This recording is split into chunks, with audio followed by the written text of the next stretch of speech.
Subscribe करें और दबाएं बेल आइकन ताकि कोई खबर रह न जाए। और नाज़रीन, सिंध, पंजाब और बलूचिस्तान के मुतअद्दिद शहरों और गाँव में बारिश के बाद सैलाबी सूरत हाल। पंजाब में राजनपुर में सैलाब से 53 देहात डूब गए। अरबी रोड पर सैलाबी पानी का हिफाजती बंदों पर शदीद दबाव है, जबकि दर्जनों देहात का बड़े शहरों से रब्ता मुनक़ता हो गया। लोगों को महफूज मकामात पर मुंतकिली के लिए रेस्क्यू ऑपरेशन जारी है। सिंध के नशोर फरोज में कंजारू में कब्रिस्तान में पानी जमा होने के बायस लाश करीबी केनाल की पुश्त पर दफनाई गई। गुज़श्ता 5 रोज से कब्रिस्तान और गांव में 3 से 4 फीट बारिश का पानी जमा है। दादू में गाज नदी में सैलाबी सूरत हाल है, जिसकी वजह से पानी मंछर झील में दाखिल हो गया।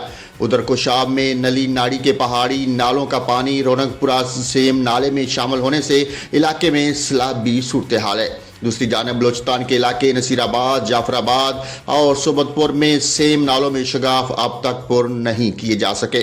दर्जनों खानदान इमदाद के मुंतजर हैं और ग़िज़ाई किल्लत के बहस बच्चे बीमारियों में भी मुब्तला हो गए हैं।